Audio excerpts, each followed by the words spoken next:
Rachel, a story of love, waiting, and God's promise. Rachel was the younger daughter of Laban, born into a household of shepherds in the land of Haran. The scriptures say she was beautiful in form and appearance, but her life would be marked by more than beauty alone. From the beginning, Rachel's story was one of waiting for love, waiting for fulfillment, and waiting on God. She first appears beside a well, faithfully tending her father's sheep, when Jacob arrived weary from his journey. At the sight of Rachel, Jacob rolled away the great stone from the well and watered her flock, then lifted up his voice and wept. In that moment, love took root, and Rachel became the woman for whom Jacob would labor. Jacob loved Rachel and agreed to serve her father 7 years for her hand in marriage.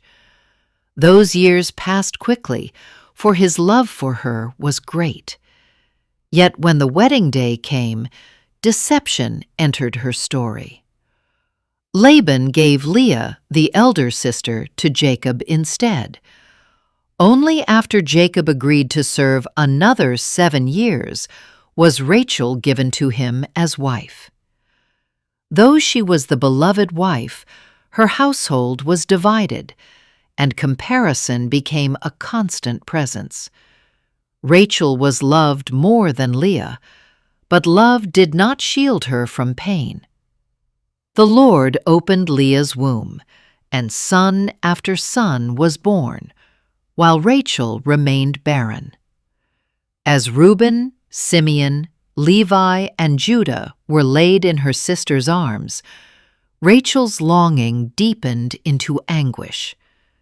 In her sorrow, she cried to Jacob, "Give me children, or else I die."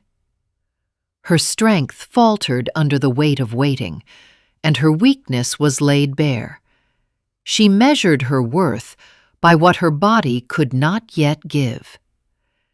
In desperation, Rachel gave her handmaid Bilhah to Jacob, and through her sons were born. Rachel spoke of judgment and victory, yet her heart remained unsettled, for human solutions could not heal divine longing. Still waiting, Rachel turned her hope toward mandrakes brought from the field, believing they might bring life to her womb. Even in faith, impatience led her to grasp for control. But God's promise was not bound to herbs or schemes. Scripture then declares a turning point. God remembered Rachel. He hearkened to her and opened her womb. She conceived and bore a son and named him Joseph, saying, "The Lord shall add to me another son." Her reproach was rolled away, not by her own effort, but by the hand of God.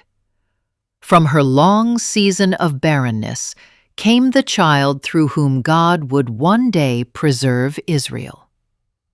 Years later, as Jacob journeyed south, Rachel went into hard labor on the road to Ephrath. As her life faded, she named her son Benoni, son of sorrow, while Jacob named him Benjamin, son of the right hand. Rachel died giving life and was buried near Bethlehem. Yet her story did not end there.